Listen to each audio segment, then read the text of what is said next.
Ooh, okay. I am on, yes. So welcome. Welcome to the early morning session this morning. So, my name is Christoph Graf. I'm the Vice President for the Tech Program, and I'm welcoming you for the first session on this Tuesday morning. So, as a first speaker, I would like to welcome Geoff Huston. He's the Chief Scientist at APNIC, and he was engaged in very many roles concerning the Internet. So he helped setting up the NREN of Australia. He was working for ISPs, telcos, so he knows all this. He is engaged with the IETF. He was also member of the Internet Architecture Board, and his current interests cover the deployment of IPv6. And this will also be at the core of his presentation, which bears the title, The Post-Ipocalypse Internet. Geoff, the floor is yours. Thank you and good morning. For those of you who made the effort to get up so early, maybe it's still just night. I've yet to see the sun actually set. But thank you. It's good to see you here. It's good to be here. So this morning what I'd like to talk about is this sort of experience about where we are and why, and look in particular at IPv6. Can I get a full screen on that? Or is that as good as it gets?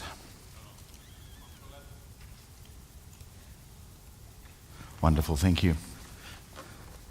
You know, people think, oh, we're working in a very young industry, the internet was only invented last year, my grandmother doesn't know anything about it, it's all very young. Rubbish. This industry is about to celebrate the next few years, probably its 200th anniversary. Because if you look back, we can date this to the electric telegraph in around the late 1820s, early 1830s. Undersea cables were first pushed under the Atlantic in the 1860s and 70s. The telephone was introduced in 1876 at the World Exposition in Philadelphia. We have a very rich history as an industry. And we're probably one of the largest, or at least we were. Even British Telecom, I believe, at its heyday, employed more than 300,000 Britons, probably more. Even in a country like Australia, with just a few people and a few more sheep, the telephone company employed 100,000 Australians. We are a very big and very rich industry. And we've been amazingly successful. We've wired up most of the planet, and almost everyone has access to some kind of communication system, probably telephony. And these days there are 1.9, perhaps even 2 billion of us that use the internet. And you'd think we'd get things right. We're professionals. We're not. We're crap at doing technology. Like, does anyone remember ISDN? Yeah, right. Oh, 2 of you, well done. And how about ATM? That hideous mistake where, yes, we can combine the streams, we can make voice and data work together. Bullshit. We can't do that. Most of the things that we tried to do have been abysmal failures. We've just got it completely wrong. But you go, well, what about the internet? Yeah, well, we never planned for it. You know, SMS was never meant to be 1 billion messages a second. You know, an IP was just an experiment. The big guys, the telephone companies, were meant to do OSI, right? Everything that seems to have worked in the last few years has been a surprise. Because as an industry, we're shit. We're really bad at doing stuff. So, you know, when I look at this, and you look at the internet today, it's not the great success you might think it has been. Because yes, it's transformed the world. Yes, every man and his dog has email. Yes, we're all on Facebook. Isn't it wonderful? Oh, bugger, we've just run out of addresses. What kind of definition of success is that? Everyone's got a car, we've run out of roads. Oops, so sorry. Now, the fact that we've run out of addresses should not be a surprise. You know, we knew today was going to happen 20 years ago. And I actually found some slides from this, which is amazing for 2 things. These are slides from an IETF meeting in 1990. This was the days before PowerPoint. Remember that? In fact, this was so primitive that the poor guy, Frank Selinsky, was forced to write his own slides. And up there on the left is his own handwriting. And to do the graphs, I think he was up there with a ruler and a pen, writing all these lines on the slides. It was a great job. What was he doing back in 1990? He was proving that we had a problem. So the fact that we're running out of addresses is not news. And in fact, the fact that we're running out of addresses in 2012 is actually pretty cool, because that's 10 years longer than we were meant to. Even the most optimistic of predictions at the time said 2002 was about it. Why? Part of this goes into the way in which we'd done the address plan in V4. Now don't forget, it was an experiment. It was never meant to run the world. So the way we did it, wasn't me, I wasn't alive then, I may have been, but I don't remember. We had these Class A networks, big networks. There were 256 of them, and each of them could number 17 million hosts. Wonderful. And there were these Class C networks, which had 256 hosts, but there were squillions of them. And then there were the, like the Goldilocks, too big, too small, and just right. There were the Class B networks, and they were just right, because they could number 65,000 hosts, but there are only 65,000 of them. And after the National Science Foundation network took off in the US in the late 80s, everyone, even the Europeans, wanted to be on the internet. And everyone wanted a Class B.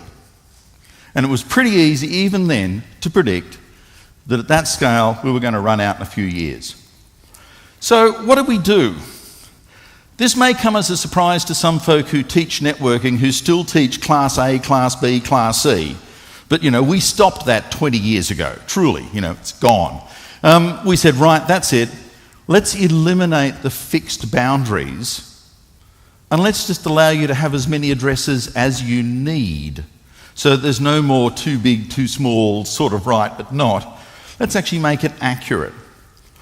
And this kind of worked. It's one of those quick fixes that sort of changed the trajectory, because we introduced it in around 1994, and all of a sudden the consumption curve of addresses slackened off. Pretty cool. One of the first few times technicians have got together and actually done something useful. We thought, we're amazing. So the other thing we realised at the time was that no matter how we did this, it wouldn't be everything. Don't forget that around that time, computing was changing. They were no longer mainframes. Folk were coming to meetings with their own laptops, and it was really easy to see, even then, that this would get smaller and smaller and smaller and smaller, and that the silicon industry would just make more and more and more. And even then it was obvious that if we weren't going to go down the OSI fantasy world, and we'd made that decision in '92 that we were not going to do that, if IP truly was everything, then V4 was not the way to do it. So we said, this is cool, let's make a new protocol. Now, don't ask technologists to understand business. We don't. We are complete crap at business. We're probably good at technology, but that's all we are. So when we designed this protocol, we thought, well, we can do a protocol that has more addresses. This is easy. But we never thought about how to make it deployable, how to get business to adopt it, how to actually get it out there and being used. We just figured someone else had solved that problem. And the hand waving was even bigger than the stuff I'm doing. None of us actually had figured that out, but we thought this is a cool idea. So we started designing a new protocol. It was actually designed really quite quickly. By about 95, we'd figured out that we needed lots and lots and lots and lots of bits, and that 48 bits wasn't enough, 64 bits was kind of boring. Let's go all the way. Let's go to 128 bits. Enough addresses to fill the universe 50 times over, complete overkill. Because we're technicians, we're good at that. And we thought, okay, we've solved the problem. Somewhere out there, someone's going to adopt it, so we don't have to work on it. So let's just go to sleep. So we did. And interestingly, the quick Band-Aid really worked. If this was success, we had overachieved by 10 orders of magnitude, because this classless interdomain routing just worked. All of a sudden, it looked like V4 was going to last until 2050. We were just amazed at this and thought, this is really cool. What's this V6 nonsense? We don't need that. We can survive at least until we're dead on cider. Oh, how naive you can be. We just got it wrong. Because yes, the boom and bust happened, but then the real power of mass markets started to work. One thing I think we always confuse ourselves as technologists is that when we get together in a meeting and all of us have done it, we kind of assume the rest of the world is just like us and that everyone else has done it. We're special. That's a key word for saying we're as weird as hell, and no one else actually thinks like us. The mass market's over there somewhere, and it's much, much bigger than we are. And when they start using it, the numbers are indescribably big. And that's what happened after 2000. In fact, that's what happened around 2005, when all of a sudden DSL and cable systems started to get deployed everywhere. Everybody had one. And the demands on addresses were huge. So that's the entire size of the V4 space. We'd done CIDR, it was kind of working, but then broadband started chewing it up. And then the mobile phone folks started to figure out you can do IP in a handheld device. All of a sudden, GSM started to really take off. And then along came the iPhone and the Androids and everything else, and we're in another boom. Until, all of a sudden, we'd hit the end. That's it. We've run out. There are no more addresses out there. The central pool, that big pool in the sky, the IANA, handed out its last IPv4 address blocks back in February of last year. That's it. There are no more. Which is kind of a bummer, because all of a sudden that plan B we'd devised back in 1994, all of a sudden it's really important. All of a sudden it really, really is necessary. So I go back to that original slide about how well this industry does in stuffing things up, and look at ATM and ISDN and MPLS and QoS and NGNs and all that other shit that doesn't work. And I look at that and go, well, if we're that good at stuffing things up, how good are we going to be at this transition? Gee. Well, should we worry? I'm like, surely industry is intelligent. Surely they're just going to figure this out. Because surely, if there's no more V4 addresses, they're going to get a clue. Surely.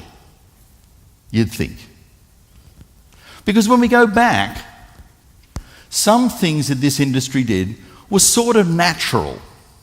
When we first strung up telephony, if you had a telephone, you had a pair of wires back to the exchange. If everyone on your block had a telephone, that was an awful lot of wires. That was a huge amount of wires.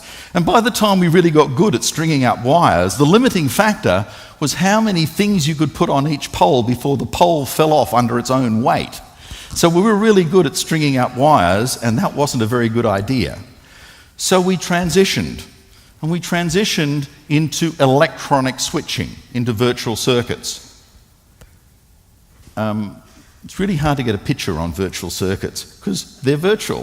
So, virtual circuits. And then we, this generation, lived through the next cutting transition. How do you make circuits cheaper? You get rid of them. You put all the information not in the network, but in a packet. reducing the costs by at least 3 orders of magnitude, probably 4. Packets were a natural evolution, and all of a sudden exchanges started to be giant computer houses because all we were doing was switching packets. So what happened was that every time we struck a problem, the next solution was cheaper, and those who adopted it reaped the rewards. So all of a sudden the cost efficiencies kind of motivated that shift. So if I look at that and apply it to the problem we're in now, how do we make that transition? I'm like, the Icelandic folk are at least lucky that when they speak Icelandic, there are some 12th century Norwegians who could understand them. This is cool, right? But when you speak V6, no one else on the planet other than those speaking V6 can have a conversation with you. If I speak V4 and you speak V6, nothing happens. So that transition is a tough one. So we could try the first option, and we've tried this before. Way back in 1984, the internet in 83 was not running TCP/IP, it was running NCP. And the way we transitioned the 50-odd computers to run TCP is that we all agreed on one night that we'd turn everything off, shut down the internet, which wasn't really a big thing. The internet was smaller than the folk in this room here. We'd shut it down and then we'd turn everything on again in the new wonderful TCP/IP. Reckon we can do that today?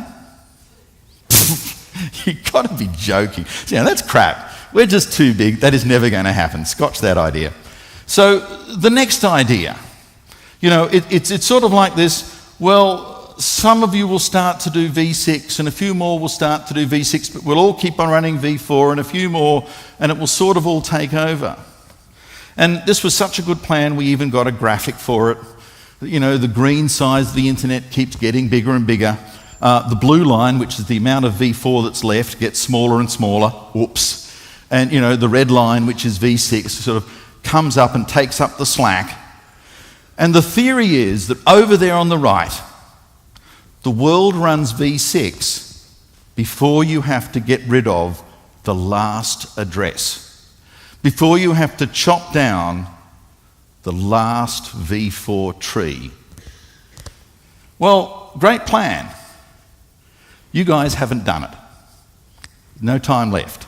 We've chopped down the last tree over in the Asia-Pacific area. There's no more V4 out there. So if you thought that plan was a cool plan, it might well have been, but it's not the plan that's going to work. Because now we've stuffed it.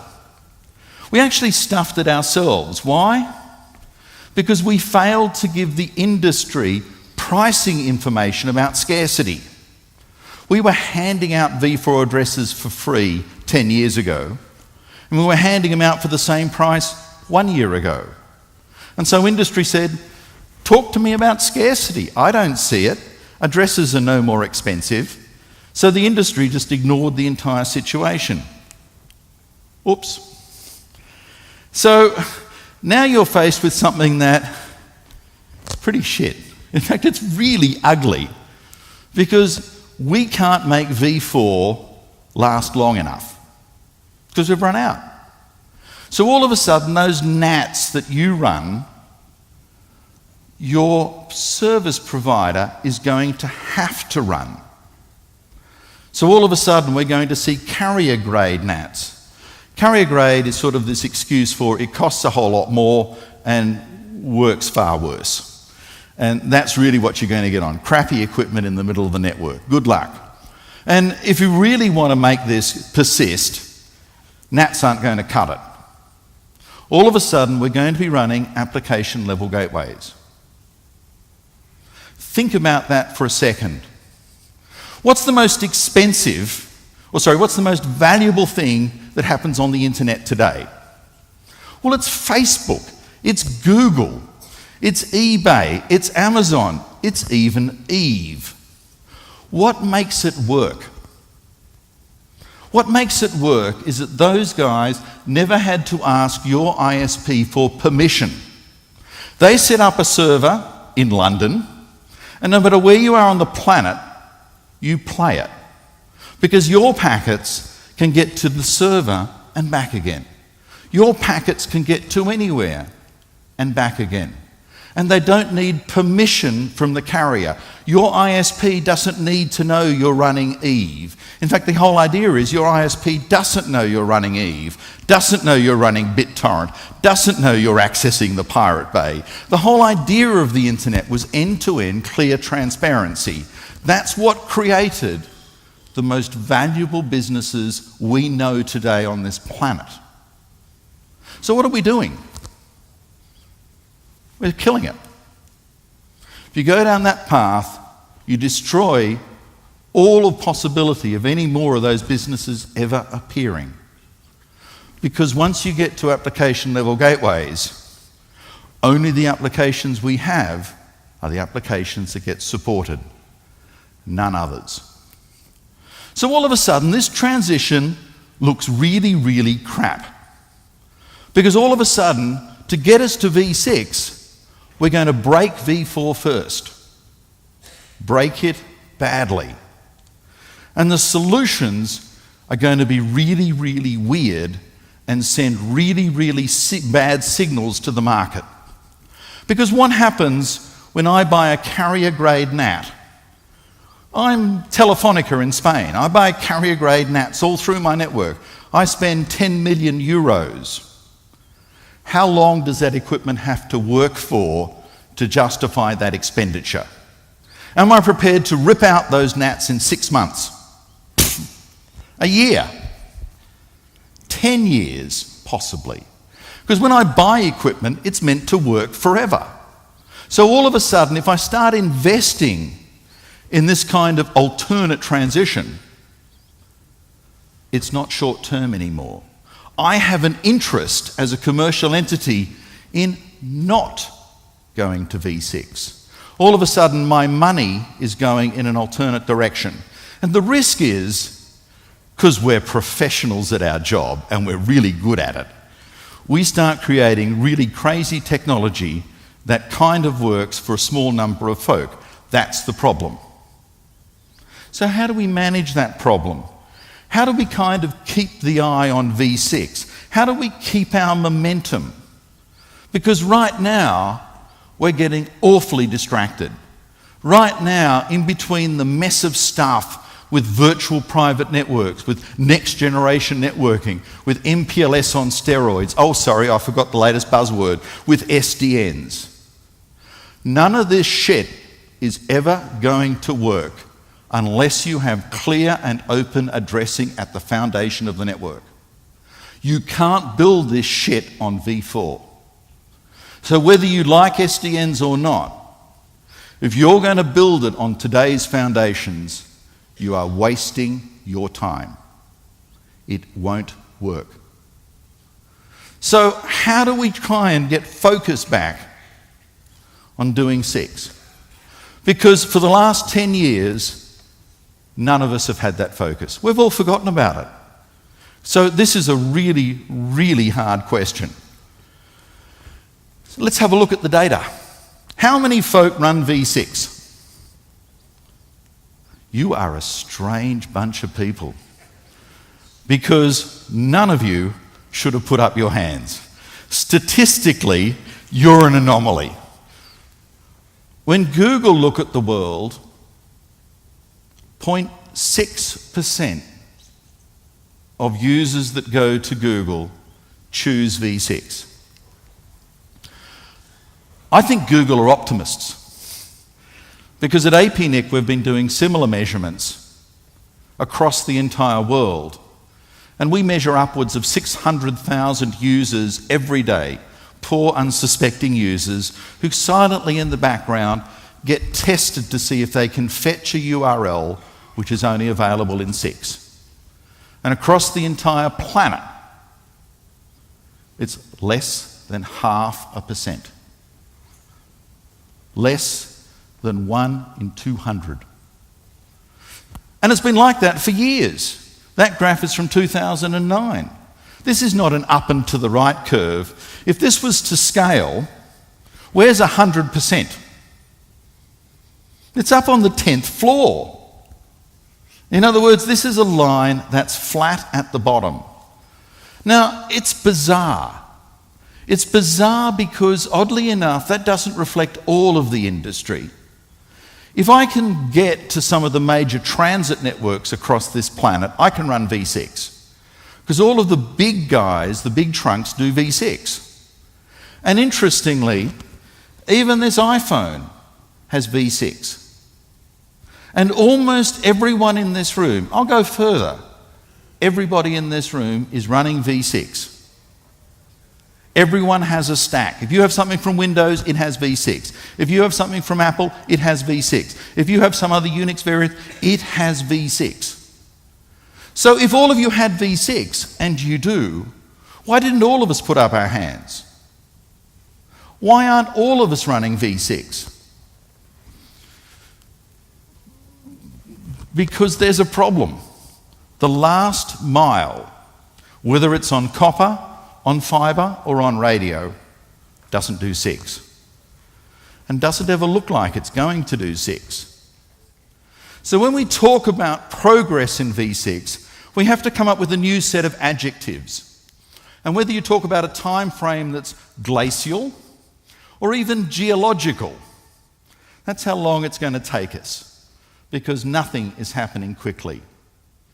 So we've got a revised plan now, and the plan is oops, because in 2012 we've just run out. In RIPE, the RIPE NCC that services Europe and the Middle East, they will hand out their last normal V6 allocation in August, probably on the 13th, maybe on the 14th, who knows. August. May, June, July, August. 3 months' time. After that, you're stuffed. What else can I say? The plan is not working.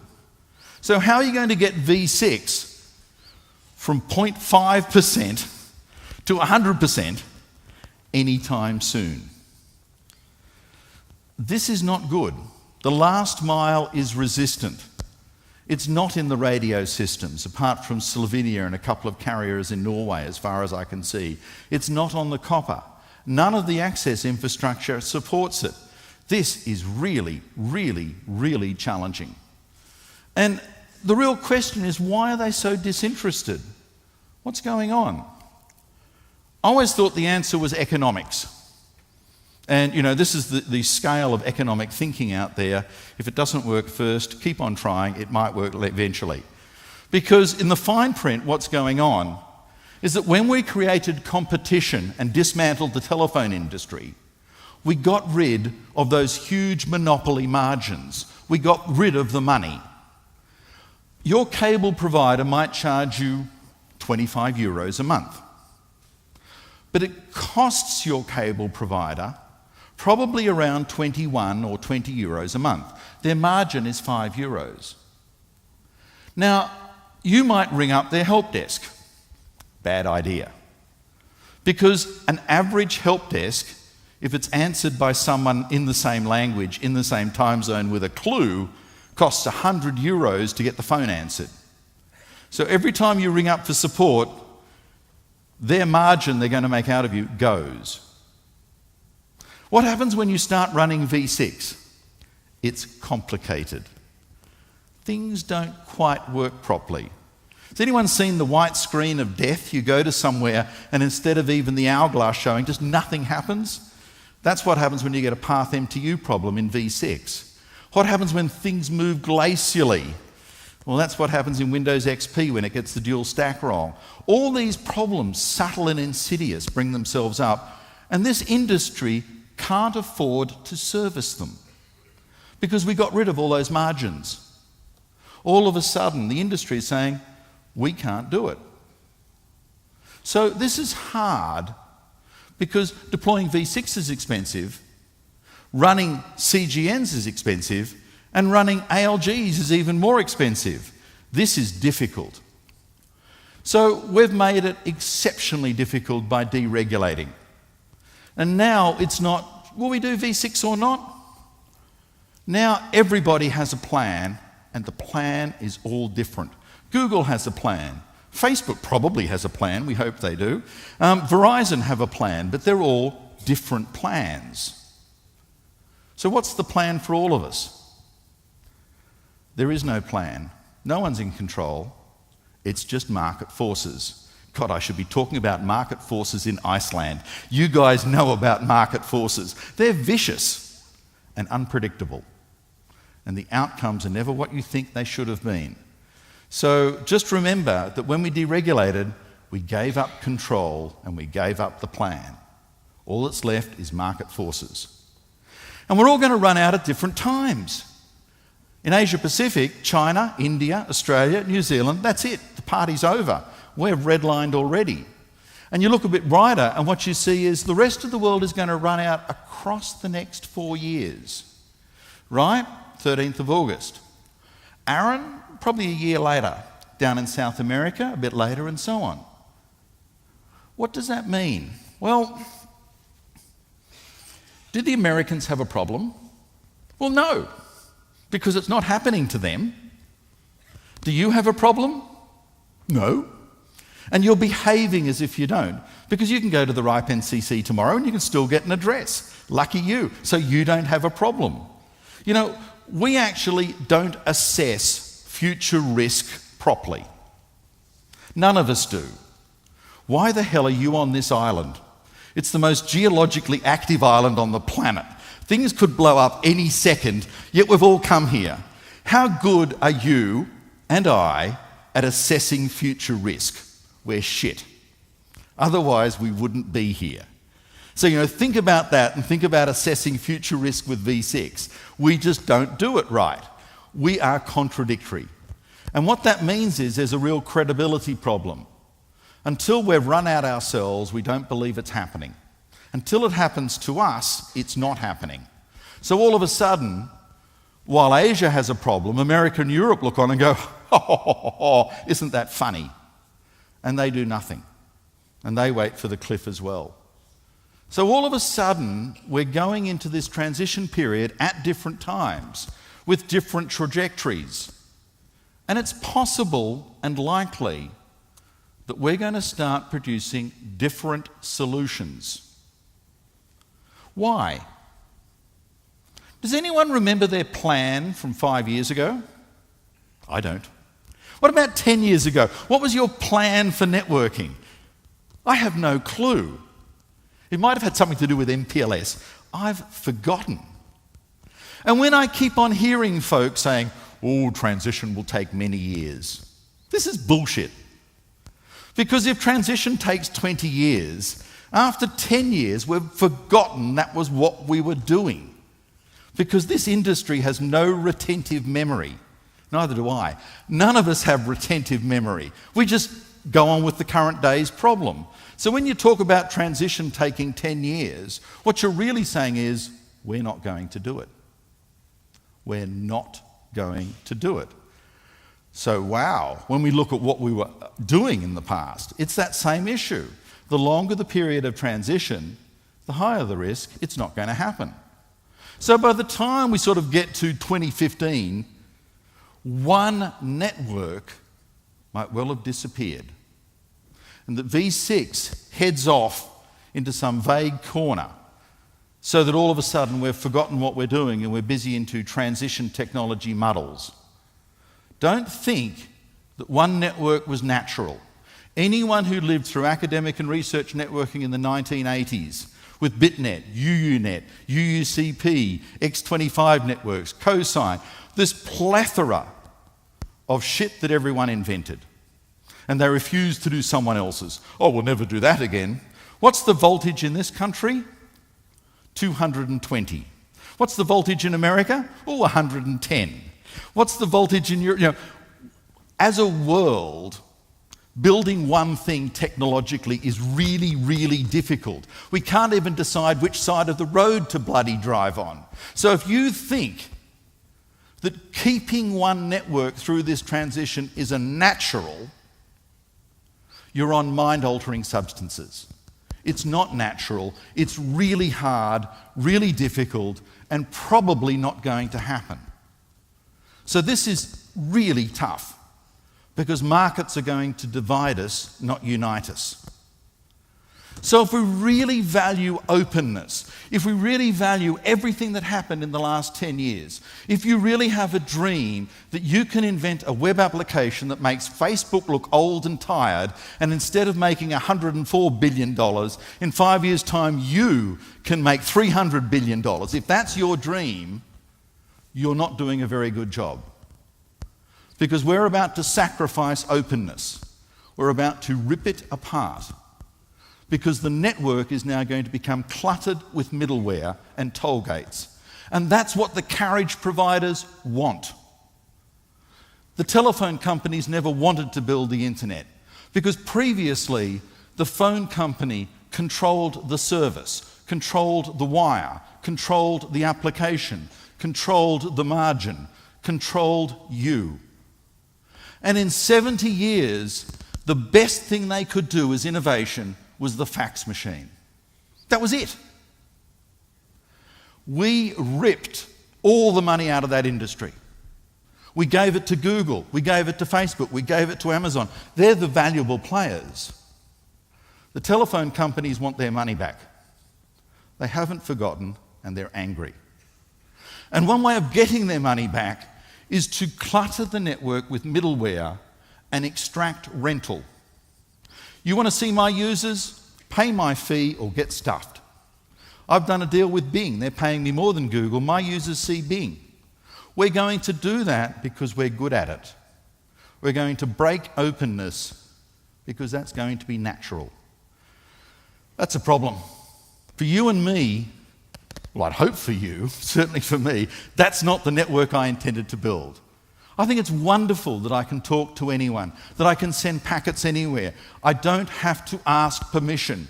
I think it's wonderful that the network is open. But the only way you keep that is with open addressing. And the only way you keep that is by getting this damn transition over and done with. So how do we make sure that happens? How do we keep an open network? Click on the comment and share. I have no idea. And more worryingly, neither does anyone else. So here's this multi-trillion-dollar industry, one of the most amazing things we've ever built in the last 2 decades, and none of us have a clue what it's going to look like in just 2 years' time. Just 2 years' time, let alone 5. You worried? Oh, come on, I am. And if you aren't worried, then, good on you, but that's maybe why you've come to Iceland. Remember what I'm saying about assessing future risk? Future risk is actually really very, very high at this point. So we're going to stuff this up. So I don't have a clue how to make it better. So in thinking about it, I'd like to leave you with just 3 thoughts as to what might help. The only reason why we're deploying carrier-grade NATs, the only reason why we're deploying application-level gateways, the only reason why we're going through all this muck is not to make better muck. It's to get to V6 and make less muck. So when we think about what we need to do in the next year or 2, think about where you want to be at the end. Local interests have to converge. Oh, I'm an R&E network, I don't have to worry. Crap. You're part of one network, it's our problem. If you don't transition to V6, why should anyone else? And all of a sudden we have a network that is shit to work on, that is full of middleware that doesn't work, and it's your fault. So if you want this to happen, do something yourself. Secondly, if you've got spare addresses, sell them. Make the money now, stop hoarding it.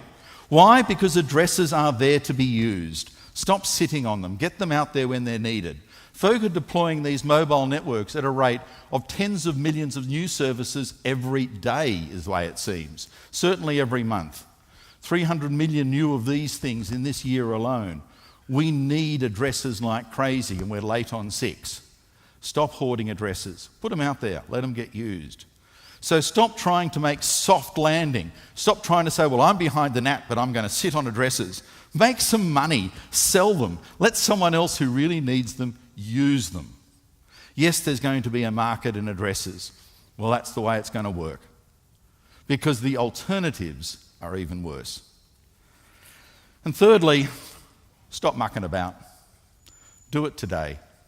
Because the longer you leave it, the more likely it isn't going to happen. And right now, the chances of it not happening are much, much greater than the chances of it happening. So if you think Eve was cool, no, I did. If you think Facebook really is quite an amazing, interesting social experiment, and I do.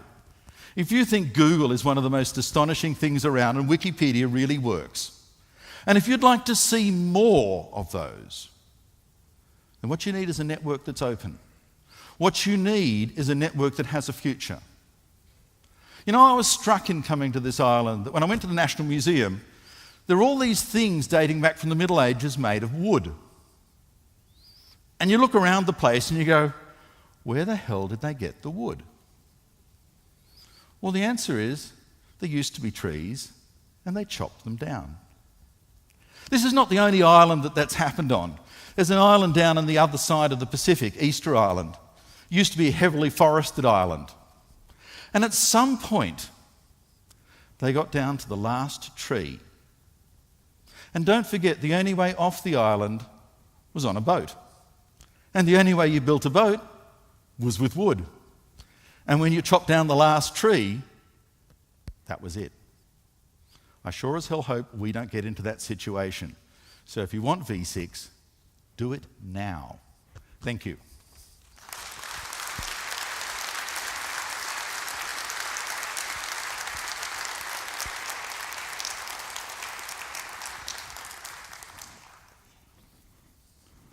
Do we have time for some questions? If there are any. The lights are really bright, so I find it very hard to see.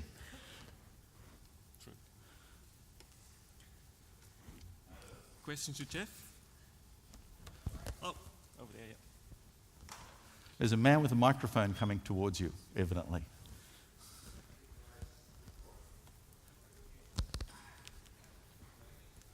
Hello? Yes, it's working. I'm Victor Rice from APNIC. I like your way how you present it.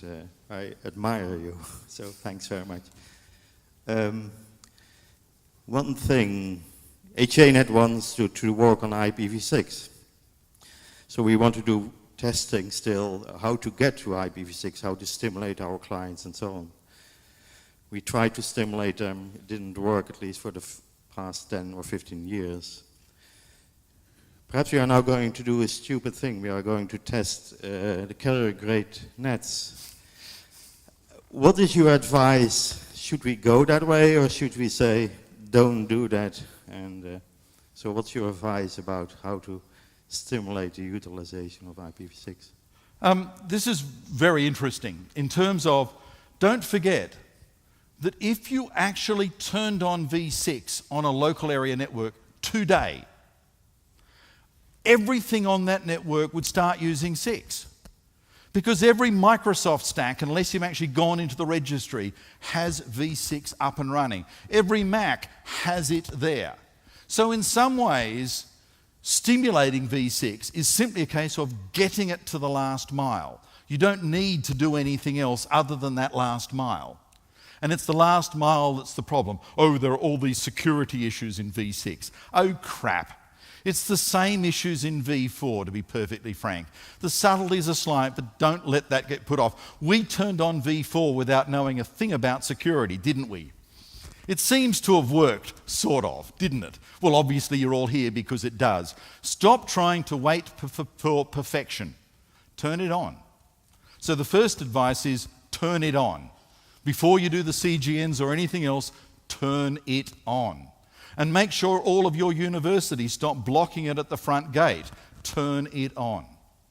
Because most of the systems work really well these days.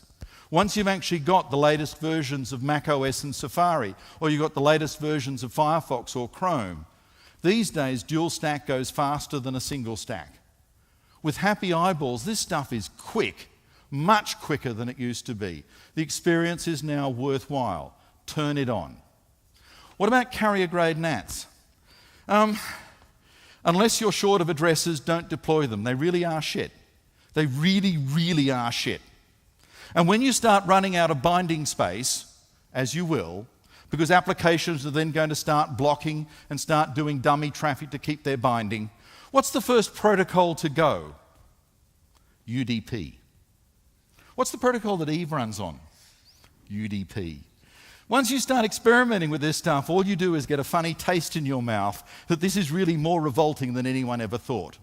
And I'll leave you with one other thought. We've been measuring a lot of Teredo, because half of the world will run Teredo if you tickle it just right. Teredo is not a complicated protocol, but it has to create a three-way state through a NAT. And you'd think that'd be easy.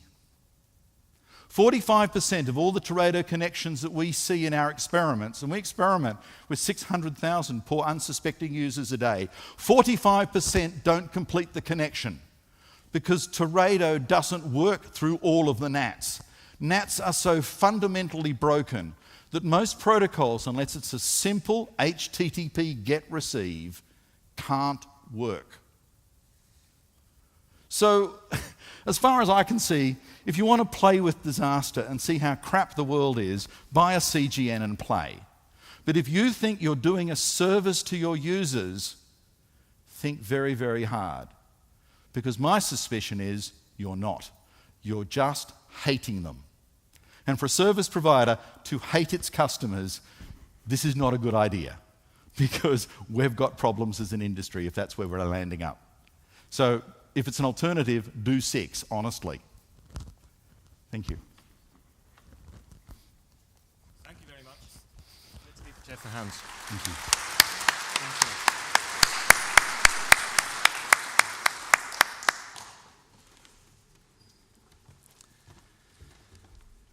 Okay, we are sitting on a volcano. Nevertheless, we go on. And I'm welcoming now Nicole Harris as our next speaker.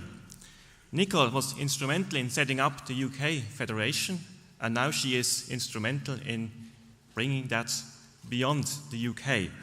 So she is now with JISC Advance, and she is managing the Shibboleth Consortium and the REFEDS activity of Tirena.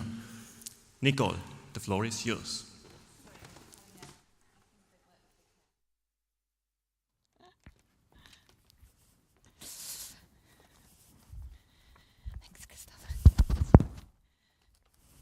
Yeah, sorry about that. My hair's too big for the microphone. Thanks very much for inviting me to speak. As Christoph says, my name's Nicole Harris. As well as having my slides up on Core, they're available on SlideShare. And anything I mention in my talk today is bookmarked at that bookmark. So, yeah, Christoph already introduced me. I have several different hats. I'm probably not talking from the point of view of any of them, so blame me if you don't like what I say. So I really wanted to start by talking a little bit about the background of online security. And believe me, I find it strange that I'm saying that right now. I know a lot of people in this room will probably be quite worried about me saying that right now. About 7 years ago, the chief architect of the UK Federation walked into a room wearing this T-shirt. I didn't have a clue what it meant. So you should probably be more worried now. It's been 7 years. I think I've been indoctrinated, but I've got red pens in my pocket if people like Leif and Klaas want to mark me afterwards, so that's absolutely fine. So back in the beginning, when the internet started, I really believe it was created to be an exciting, adventurous place. The first designers back in ARPA, they were really mostly worried about uptime. They wanted something that was up all the time, that was robust and in place. Major achievements were about rerouting traffic to avoid downtime. They weren't particularly concerned about anything to do with security. They were so unconcerned about things to do with security that most of the things around security were actually compromised as part of practical jokes. They loved playing practical jokes on each other, by pretending to be each other, by mocking up false security things. If you want to read about any of them, they're all very convoluted and techy and geeky. This is actually a really, really good book. Stephen Levy's book on hackers tells you the story of this group of people sitting in a room, not particularly so concerned about security, playing tricks on each other. Now, the reason that worked back there is because it was a small group of people sat in a room playing tricks on each other. They all had a shared understanding of how they were using the system and how they wanted it to work. Effectively, they had a circle of trust, which is something I'm very interested in because it's the model that we're trying to recreate within identity federations right here and now today. More importantly, all of those people who were involved in that had a shared ethos of what they were trying to do. They weren't really interested in a monitored, controlled, authoritative development place. They were students at MIT just trying to achieve as much as they could with whatever they could get their hands on. As Stephen Levy says, most of these people actually identified themselves as hackers, and he actually created a hacker ethic. The hacker ethic is that access to computers should be unlimited and total. Always yield to the hands-on imperative. Get on in there. All information should be free. Mistrust authority, promote decentralization. Hackers should be judged by their hacking. You can create art and beauty on a computer, and computers can change your life for the better. They were talking about a place that was open, that was decentralized, that was beautiful, and that was free. So I'm going to leap forward about 30 years or so, and students at a US university are still sitting in their rooms hacking without any particular reference or concern to security. But in this case, it was Mark Zuckerberg. I think it was October 23rd, 2003, that Mark Zuckerberg created FaceMatch, which, as many of you will know, anyone who's seen The Social Network would know, was the predecessor to Facebook. What he did was took all of the private dormitory photo IDs of students at Harvard for a very, very worthy endeavor. He put them up online so that other students could judge whether people in them were hot or not. It's obviously a very exciting thing to do. It didn't last very long, and Mark faced charges of breaching security, of violating copyright, and violating individual privacy. So by 2003, we've moved to a point where people are seriously concerned about security, about copyright, and about privacy. And they are the things that you're most likely to fall over if you were thinking about creating any kind of new service on what we think of as an open web. Now, Mark Zuckerberg's apology after he created FaceMatch to the Harvard Crimson can still be found online today. There it is. Fantastic, up there. In the apology, Zuckerberg's actually more concerned with the sketchiness of the site. He apologizes for the sketchiness of the site, rather than particularly getting into concerns about privacy, although he did say the privacy thing wasn't particularly surmountable at the time.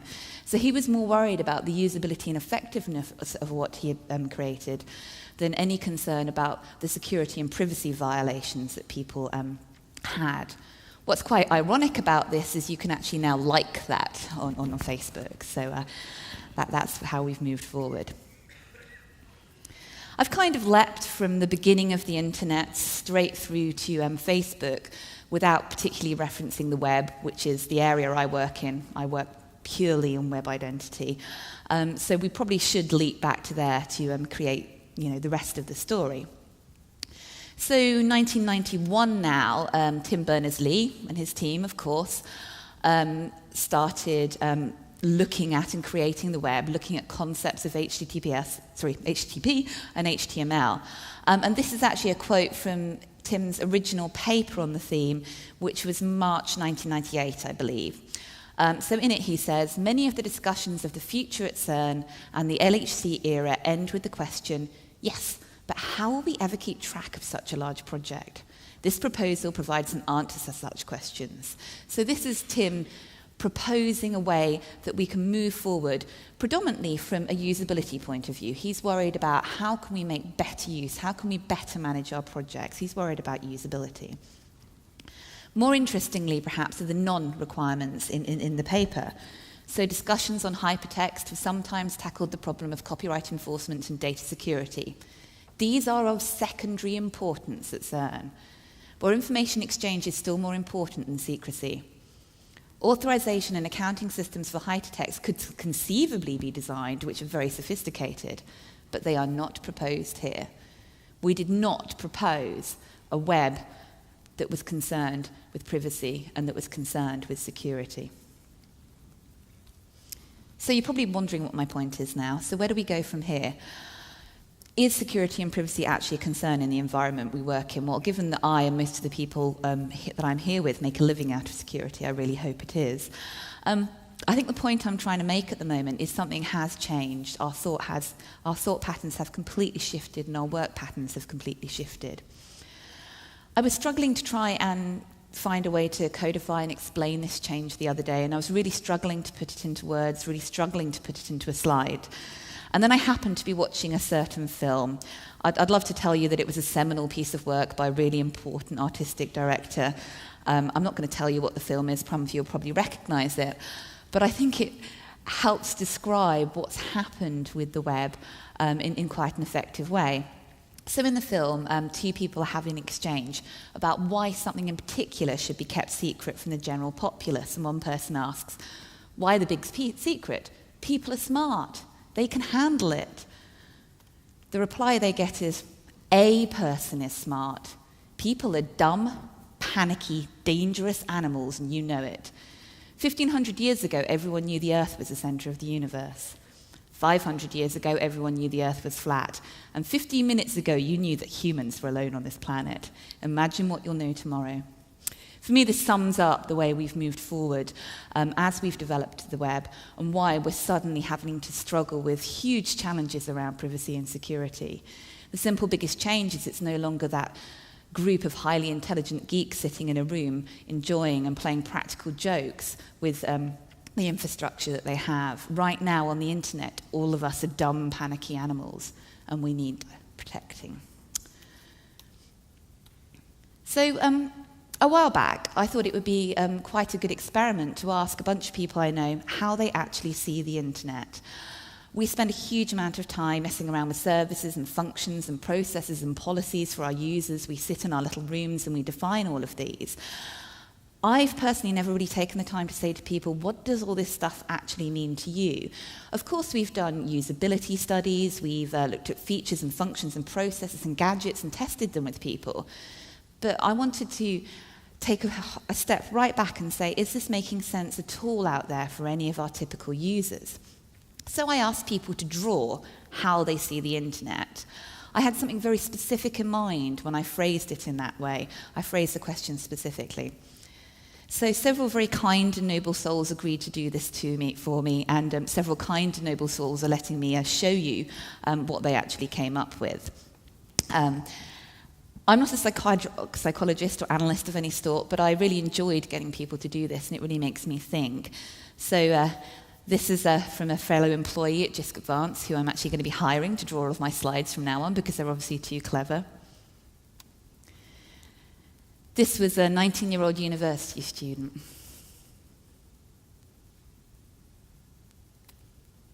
This is an NREN employee.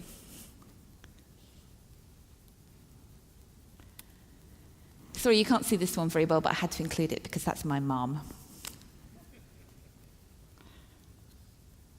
I love the danger bubble there. And finally, one of my absolute favourites, a university staff member and someone who tweets a lot, who I think probably gets right down to the real importance of the web when he chooses some of the things up here, which I won't actually repeat in public. So the point I was trying to make is there is a huge disconnect with the people, how people see themselves and how they see the internet and how they see themselves in relationship to the internet or to the web as individuals. Very few of my artists actually drew themselves into the picture or into the workflow of how this thing was working. Despite the fact that we all have online personas, we have avatars, we refer to people by their Twitter names and not their real names, we still don't really feel ourselves as part of it. We're not including self within any of those pictures that we pulled together. This is the classic submission, of course, of Owen, who put himself right at the centre of everything that was going on for him on the web. So he was the exception and not the rule. So I want to move on and talk a little bit about the tenets of security and what this is all about right now and how it's all working right now out there. So the basic tenets of security are often described as confidentiality, integrity, and availability. That's quite a techie engineering way of putting it. So I'm going to rescope it ever so slightly with this talk to refer to privacy, to security and to usability. They're essentially the same 3 points, but with more of a webby type focus. And I'm going to be talking exclusively from the point of view as the web, even though I've used the word internet throughout this, because that's my background. Quick plug, there are huge, great talks at this conference about network security, about identity on networks. I'm not the person you want to talk to about any of those kind of things. Go see other people. So what do I mean by these? By privacy, I mean the rights of an individual regarding storage, repurposing, and providing information to third parties, and how this information is displayed online. By security, I mean the expectation that a channel used for exchanging information is both secure and safe from intrusion and from fraud. And by usability, I mean making a service work in a way that doesn't make a user want to cry. The only concept I talked about when I was looking at the Facebook scenario is copyright. I'm not going to be covering that today. We could spend hours sitting in here talking about the role of copyright in all of this. I'm not going to be doing that. So the way we access web pages has changed quite significantly. When we first started looking at HTTPS and bringing that kind of concept into the web, we were mostly only using it as something that protected our money. It was something we used when we wanted to protect us when we were paying for things online, which is a very, very worthy thing to protect. We kind of wised up and realized quite a while ago that all of this data that was flowing around about people was actually really, really valuable. And suddenly we ended up logging into everything. And suddenly we had third-party suppliers collecting all of this information and data about us. And we had a different type of economy in place online. The main problem with people wanting to log into everything is the login experience that's been designed on these services differs immensely depending on the mindset of the person who designed the website. Ultimately, it looks a bit like this. Privacy folks tend to live in their own camp, security folks tend to live in their own camp, and usability folks tend to live in their own camp. We tend to then go and design services based purely on our point of view without bringing all 3 of those elements together. And I'm going to quickly go through each of those 3 things and try and give you some examples of where that's been done and how it's not working and what we're doing. So this might be where something goes horribly wrong because I want to show you a video. Oops. There we go.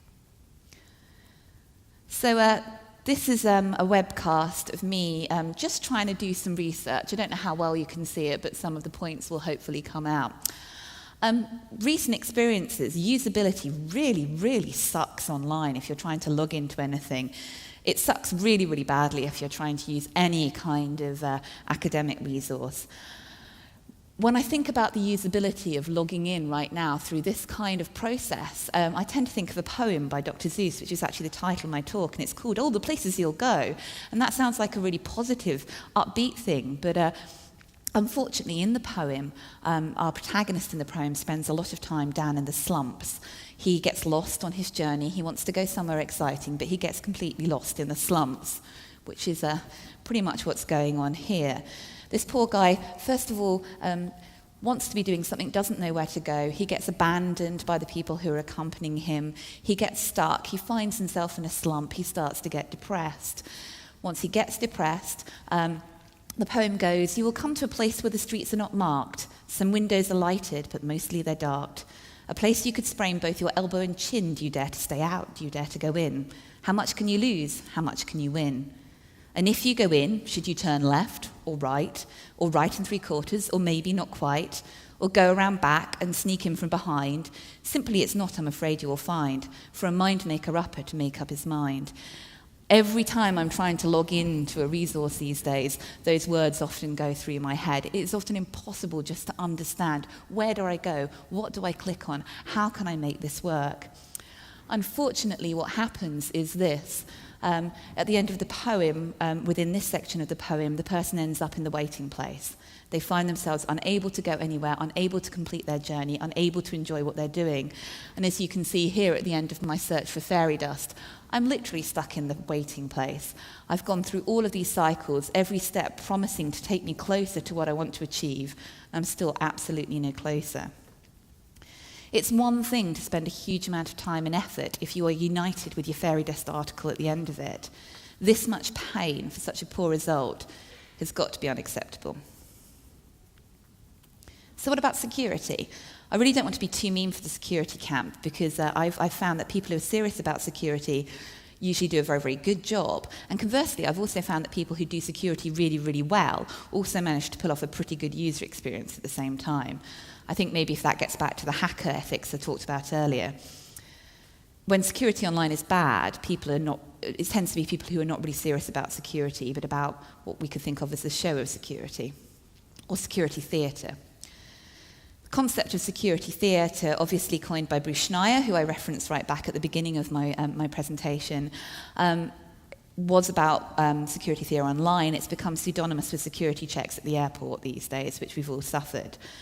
I have a huge amount of respect for the frankly impossible task that anyone involved in border security has to do now, and balancing out service usability in that very, very real world with security and privacy issues.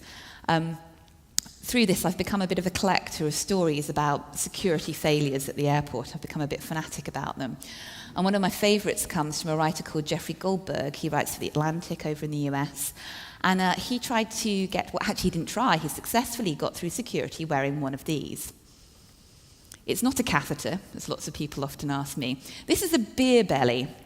What you do with the beer belly is you strap this thing onto your tummy, you fill it up with beer, you've got your little mouthpiece there, and it was really designed for sneaking alcohol into festivals, for people who didn't want to pay the outrageous price for alcohol at festivals.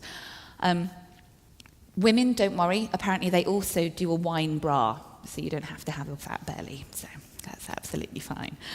So you've got this filled up with beer, you strap it attractively around you, but it just appears like you've got a fat tummy, and on you go. Goldberg walked through security in Washington wearing one of these and got through. What's even funnier about that is he got through with a full stomach of, I think it was Heineken. Why he wanted to do it with Heineken, I don't know. But an 8-ounce bottle of water he had in his bag was confiscated at the same time. So, this kind of security theatre isn't really working for us. Getting back to the online world, classic online security techniques, so things that we're told are adding security and adding safety, things like mashing out passwords as you type, the circus of having passwords of different characters with numbers and uppercase letters and monkey symbols in them so that we are more secure. The monthly forced change of password, which my IT department in particular seems to absolutely love. My current favourite example is this, which is really annoying me. I'm really flattered that Google is trying so hard to get my mobile phone number. I'm really not going to give it to them. And it has nothing to do with security. It has very little to do with usability. It has to do with wanting to gather personal data. And I really don't think that's going to help anyone. Anything done in the name of security theatre that provides a poor user experience, but more importantly gives the impression that privacy is being upheld when it is not something that we should be pursuing. So finally, privacy. Ooh, my favourite one.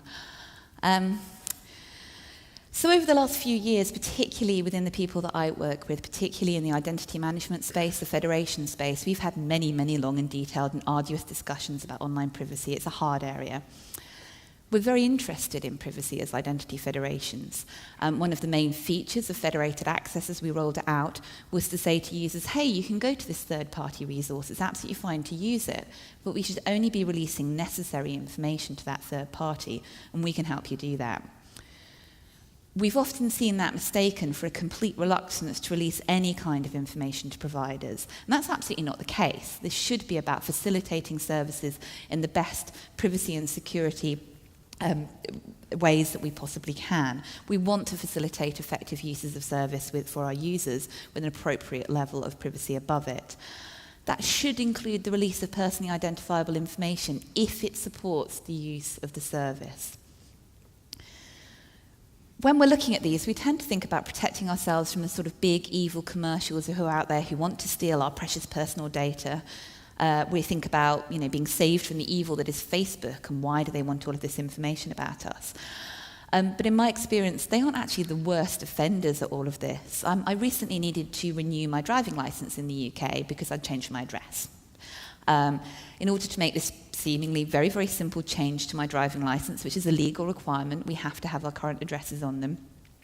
I had to give the DVLA my marital status, my passport number, and then set a whole bunch of memorable answers, and all of the questions were highly personal information. I had absolutely no choice about giving any of this information. I wanted to update my address. It's a legal requirement that I update my address, so I had to give them all of this personal information, which made no logical sense to me whatsoever. Well, at this point, between Google trying to get my phone number and the DVLA asking questions about my marital status, I'm fully expecting a proposal through the post pretty soon, but I'm still waiting on that one.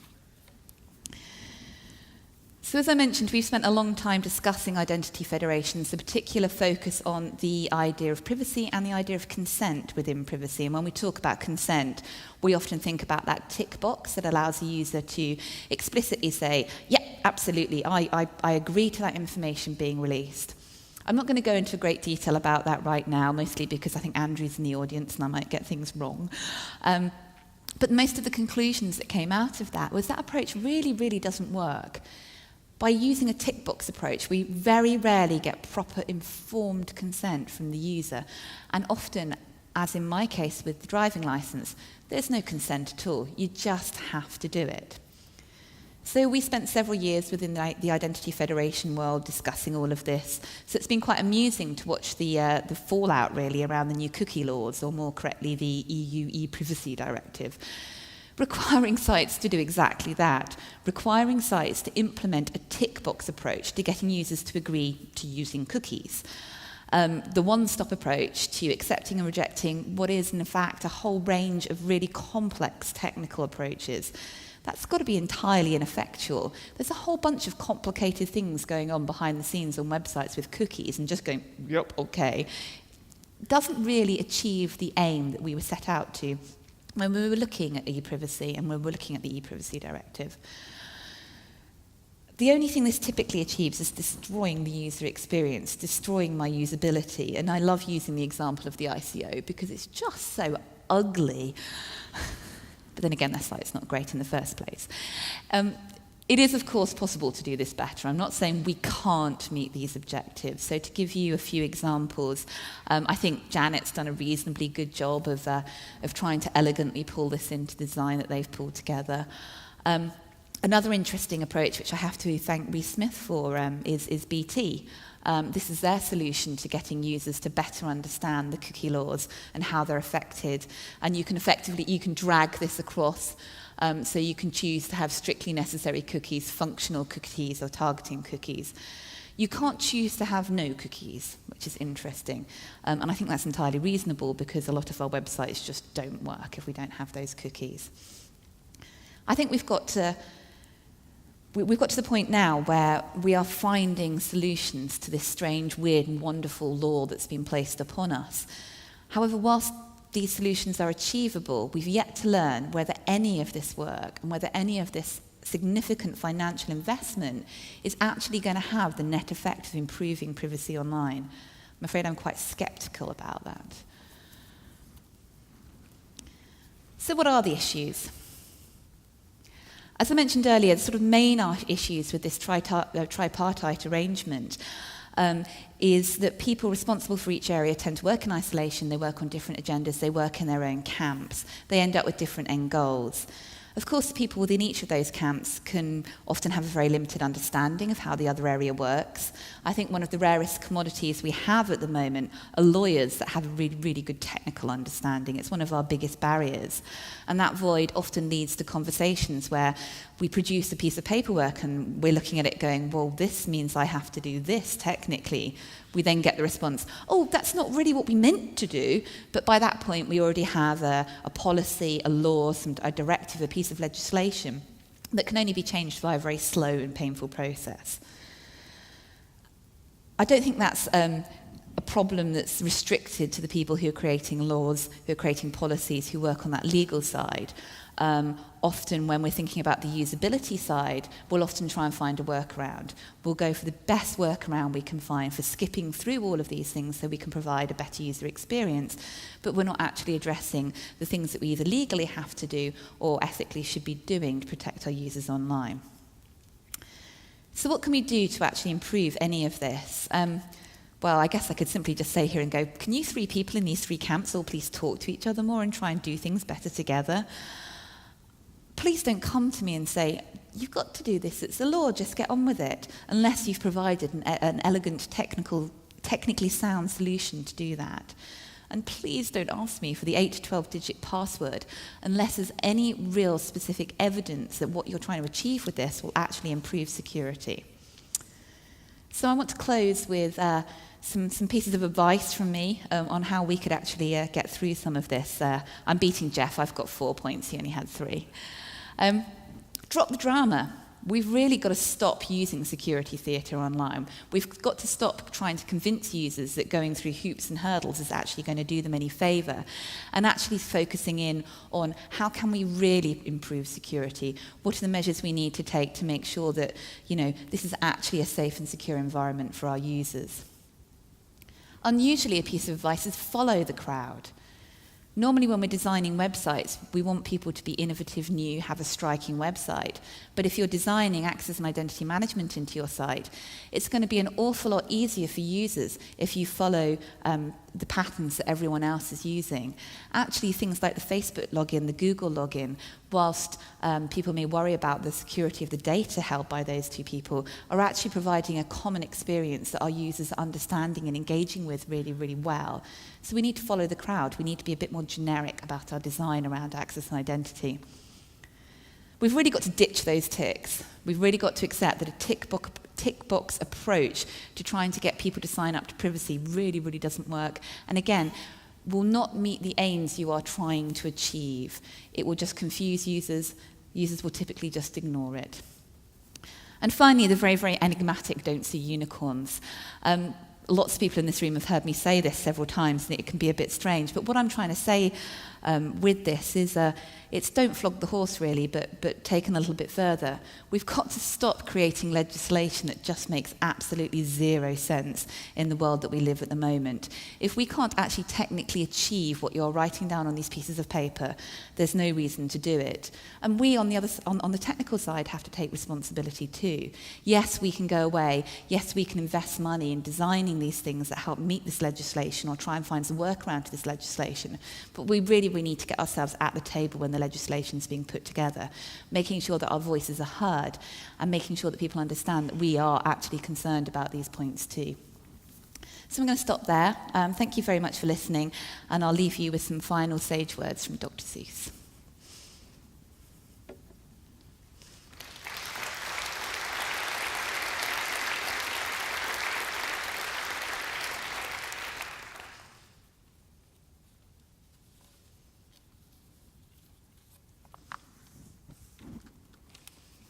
Thank you very much, Nicole. Questions from the audience? It's hard to see from here.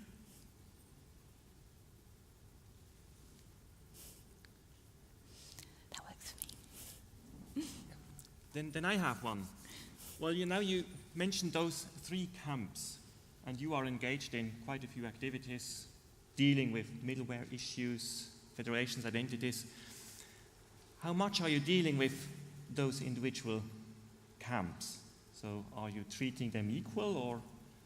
I think within the work we're doing, we are treating them equally. The trouble is, it's such a complicated area. Having a detailed level of understanding about any of them is quite difficult for any one person.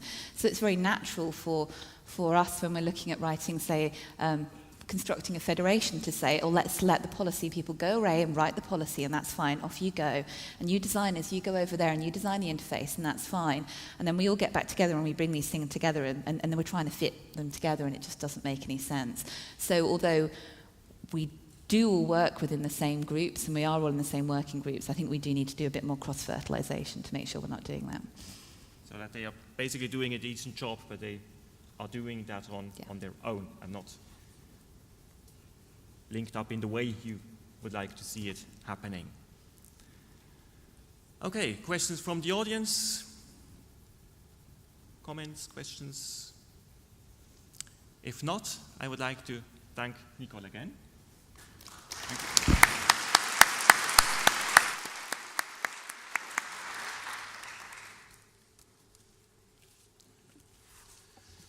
So, before we leave for the coffee break, which will probably be a little bit earlier. A couple of announcements. There will be demos during the lunch break, and that will take place in the demo room, which is right behind the